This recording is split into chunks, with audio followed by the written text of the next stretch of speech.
ಮಾಧ್ಯಮಿಕರಿಗೆ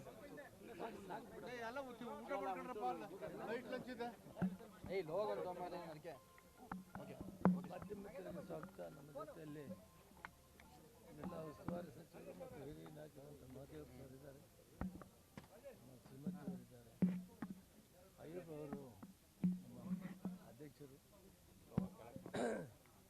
ಕರ್ನಾಟಕದ ಜನಪ್ರಿಯ ಮುಖ್ಯಮಂತ್ರಿಗಳಂತ ಸಿದ್ದರಾಮಯ್ಯನವರು ಮತ್ತು ಡಿ.ಕೆ. ಶಿವಕುಮಾರ್ ಉಪಮುಖ್ಯಮಂತ್ರಿಗಳು ಒಂದು ಹೊಸ ಚಿಂತನೆಯನ್ನು ಮಾಡಿದ್ದೇವೆ. ಅದಕ್ಕೆ ನಾವೆಲ್ಲ ಸೇರಿ ಮಹದೇವಪ್ಪನವರು ಈ ಅಕ್ಕಿ 10 kg ಕೊಡ್ತಾ ಇದ್ವಿ, ಅದಕ್ಕೆ ಬದಲಾಗಿ 5 kg ಅಕ್ಕಿಗೆ ಬದಲು ನಾವು ಬೇಳೆ, ಎಣ್ಣೆ ಮತ್ತು ಸಕ್ಕರೆ, ಉಪ್ಪನ್ನು ಕೊಡಬೇಕಂತ ಒಂದು ನಿರ್ಣಯವನ್ನು ಮಾಡಿದ್ದೀವಿ. ಅದೆಲ್ಲ ಪ್ರೋಸೆಸ್ ಆಗ್ತಾ ಇದೆ. ಸುಮಾರು 1 ತಿಂಗಳಾದ ಮೇಲೆ ಅದನ್ನು ಜಾರಿಗೆ ತಂದರೆ ಸಾಮಾನ್ಯ ಜನರಿಗೆ, ಬಡ ಕುಟುಂಬಗಳಿಗೆ ಪೌಷ್ಟಿಕ ಆಹಾರವನ್ನು ಕೊಡಬೇಕಂತ ಚಿಂತನೆಯನ್ನು ಮಾಡಿ ಮಾನ್ಯ ಮುಖ್ಯಮಂತ್ರಿಗಳು ಇಂಥ ದಿಟ್ಟ ತೀರ್ಮಾನ ತೆಗೆದುಕೊಂಡಿದ್ದಾರೆ. ಆದ್ದರಿಂದ ಆ ಮಕ್ಕಳಿಗೆ, ಆ ಕುಟುಂಬಕ್ಕೆ ಸೇರಲಿ ನಾವು ಕೊಟ್ಟಂಥದ್ದು ಅಂತ ಏರ್ಪಾಡು ಮಾಡಿದರೆ ಅದನ್ನು ಆದಷ್ಟು ಬೇಗ ಜಾರಿ ಮಾಡಿ. ಈಗಾಗಲೇ ಜಾರಿಯಲ್ಲಿರುವಂಥ ಅಕ್ಕಿಯನ್ನು ಸಮರ್ಪಕವಾಗಿ ಕೊಡ್ತಾ ಇದ್ದೀವಿ. ಮುಂದಿನ ತಿಂಗಳು ಅಷ್ಟೊತ್ತಿಗೆ ನಾವು ಇದನ್ನು ಜಾರಿ ಮಾಡಲಿಕ್ಕೆ ಏರ್ಪಾಡು ಮಾಡ್ತೀವಿ.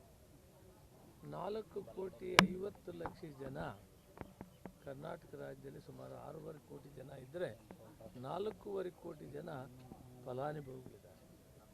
ಅವರೆಲ್ಲರಿಗೂ ಕೂಡ ಇವತ್ತು ಇದೊಂದು ಸೌಲಭ್ಯ, ಅನ್ನಭಾಗ್ಯ ಯೋಜನೆ ಯಶಸ್ವಿಯಾಗಿ ಸುಮಾರು 1,000 ಕೋಟಿಗಿಂತ ಹೆಚ್ಚಿಗೆ ಈಗಾಗಲೇ ನಾವು 1,000 ಕೋಟಿ 10,000 ಕೋಟಿ ಈಗಾಗಲೇ ಖರ್ಚು ಮಾಡಿದ್ದೀವಿ.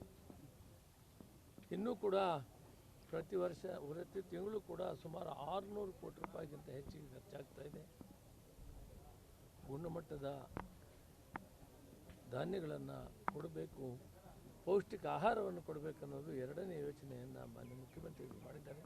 ಅದರಂತೆ ಕಾರ್ಯಕ್ರಮ ಶುರುವಾಗಿದೆ. ಆದಷ್ಟು ಬೇಗ ಪೌಷ್ಟಿಕ ಆಹಾರವನ್ನು ಈ ಬಡ ಕುಟುಂಬಗಳಿಗೆ, ಬಿಲೋ ಪಾವರ್ಟಿ ಲೈನ್ ಇರೋರಿಗೆ ಇದನ್ನು ಮುಟ್ಟಿಸುವಂಥ ಕಾರ್ಯಕ್ರಮವನ್ನು ಸರ್ಕಾರ ಮಾಡ್ತಾ ಇದೆ. ಸರ್, ಈಗ ಜಾತಿ ಗಣತಿಯಿಂದ ಕಾರ್ಡ್ ರದ್ದಾಗುತ್ತೆ ಅನ್ನೋ ತಪ್ಪು ಅಭಿಪ್ರಾಯ ಇದೆ, ಅದಕ್ಕೆ ಏನು ಹೇಳಕ್ಕೆ ಬರ್ತಾರೆ? ಅದಕ್ಕೆ ಈಗಾಗಲೇ ಗೈಡ್ಲೈನ್ಸ್ ಇದೆ. ಯಾರಿಗೆ 7.5 ಎಕರೆ ಜಮೀನಿದೆ, ಯಾರು ಸರ್ಕಾರಕ್ಕೆ ಇನ್ಕಮ್ ಟ್ಯಾಕ್ಸ್ ಕಟ್ತಾ ಇದ್ದಾರೆ, ಅದನ್ನು ಪ್ರಯಾರಿಟಿಯಲ್ಲಿ ಇಟ್ಕೊಂಡಿದ್ದಾರೆ.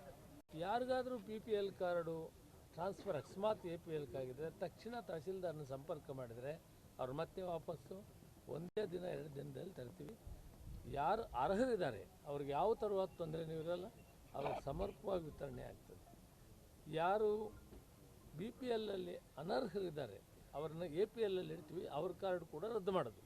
Thank you. ನವೆಂಬರಲ್ಲೇ ಕ್ರಾಂತಿ ಆಗುತ್ತೆ ಅಂತ ಹೇಳ್ತಾ ಇದ್ದಾರೆ, ಅದೇನಾರು ಆಗೋ ಚಾನ್ಸ್ ಇದೆ? ಅದು ಮಹದೇವಪ್ಪನವ್ರು ಹೇಳ್ಬೋದು, ನನಗೆ ಅದ್ರ ಬಗ್ಗೆ ಮುದ್ದೆ ಬೇರೆ ವಿಚಾರ. ಸಚಿವ ಸಂಪುಟ ಪುನರ್ರಚನೆ ಬಗ್ಗೆ ಕೆಲವು ಶಾಸಕರು ಮಾತಾಡ್ತಾ ಇದ್ದಾರೆ.